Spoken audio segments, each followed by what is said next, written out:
Hi everyone, আসসালামু আলাইকুম। সবাই কেমন আছেন? অনেকদিন পরে বাসায় আজকে আমি রুটি করেছি, সকালের নাস্তা রেডি। এদিকে হাজবেন্ড বাজার এনেছে, তো আমরা নাস্তা শেষে আমি মাছগুলো ধুয়ে নিচ্ছিলাম। সবার আগে আমি রান্না বান্নাটাই শেষ করব, কারণ রান্না শেষ হয়ে গেলে আমার মনে হয় অর্ধেক কাজই শেষ হয়ে যায়। আজকে অনেকদিন পরে বাসায় আমি রুটি করেছি। রুটি সবসময় করি না, রুটি করতে আমার একটু ঝামেলা লাগে। সকাল সকালে হাজবেন্ড বাজারে গিয়েছে, আর এদিকে আমি চেষ্টা করছিলাম যে ও আসার আগে নাস্তাটা রেডি করে। আর রুটির সাথে আমার হাজবেন্ড আলু ভাজি খেতে পছন্দ করে, আলু ভাজি করেছিলাম। আর যে কোনো খাবার রান্না করার পরে আমি একটু টেস্ট করে দেখি যে কেমন হয়েছে। আজকে রুটিগুলো এত সুন্দর ফুলকো ফুলকো, মানে ফুটবলের মতো গোল গোল হচ্ছিল, আমার খুবই মজা। আমি যে রুটি মাঝে মাঝে করি সবসময় এরকম কিন্তু ফোলে না। আর রুটি করা কেন ঝামেলা আমার কাছে মনে হয়, এই যে রুটি কোনোটা গোল হয় কোনোটা হয়। আবার এই যে কিছুক্ষণ আগেই আমি রুটিগুলো করেছি, একটার সাথে একটা লেগে গেছে, এগুলো আমার কাছে খুবই ঝামেলা মনে হয়। আর তাছাড়াও হাজবেন্ডকে ডেইলি আমি লাঞ্চ দিয়ে দিই, যার কারণে সকালবেলা এতগুলো রান্না বান্না আমি একসাথে করতে পারি না। আর তো আমার রুটি বানানো শেষ, নাস্তা করে এসে আমি আগে মাছগুলোকে ঠিক করছিলাম। মানে চিংড়ি মাছগুলো আমি একটু ধুয়ে ফ্রিজে রেখে দেবো, একটু শক্ত হলে তারপর আমার কাটতে খুবই সুবিধা হয়। তো বড় বড়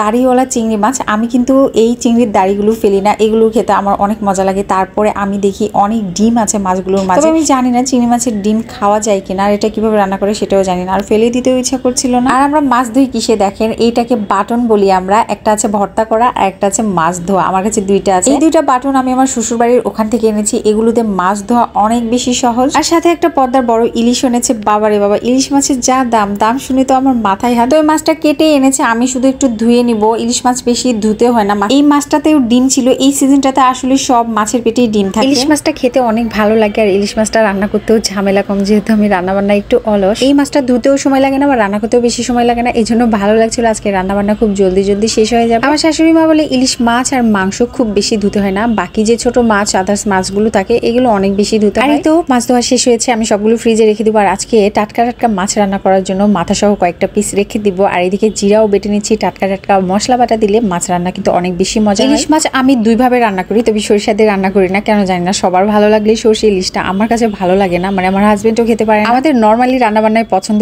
স্পেশালি কোনো রান্নায় আমাদের পছন্দ না। তো ওই যে বললাম, ইলিশ মাছ আমি দুইভাবে রান্না করি। পেঁয়াজ আর কাঁচামরিচ হালকা একটু ভেজে নিয়ে জাস্ট পেঁয়াজের গন্ধটা চলে গেলে জিরা আদার্স মশলা দিয়ে কষিয়ে নিয়ে তারপর আমি ইলিশ মাছটা দিই। আরেকটা হচ্ছে মেখে, সবকিছু একসাথে মশলাপাতি দিয়ে মেখে ওটাও রান্না করি। এভাবে ইলিশ মাছ রান্না করলে অনেক বেশি মজা হয়। এভাবে রান্না করলে কখনো কোনো কমপ্লেন পাইনি যে ভালো হয়নি। তো আজকে আমি পেঁয়াজটা একটু ভেজে নিয়ে রান্না করেছিলাম। তো প্রথমে দিয়েছিলাম ইলেকট্রিক চুলায়। যে কড়াইটা, ওটা মাছ রান্নার জন্য আসলে পারফেক্ট হচ্ছিল না, একটু বড় হয়ে গিয়েছিল। পরে আমি কড়াই ঢেলে দিয়েছিলাম। আর প্রথমে ভেবেছিলাম গ্যাস নেই, কারণ সকালের দিকে গ্যাস থাকে না, না দেখেই আমি ওখানে দিয়েছি। চুলায় রান্না করার মজাই আলাদা, সুন্দরভাবে রান্না করা যায়। আমি তো একেবারেই যখন পারি না, হচ্ছে না, গ্যাস নেই, তখন গিয়ে আমি ইলেকট্রিক চুলায় রান্না করি। মানে ওইটা হচ্ছে বিপদের বন্ধু। আর এখানে আমি রান্না করে অভ্যস্ত, এই আর একটু ঝোলঝোল করে ইলিশ মাছটা রান্না করেছিলাম। আর তার সাথে পটল আলু একটা সবজি, মানে ভাজি করেছিলাম। তো দেন আমার ঝটপট রান্না বান্না শেষ। তো আজকে এখানে শেষ করেছি। সবাই ভালো থাকবেন, আল্লাহ হাফেজ।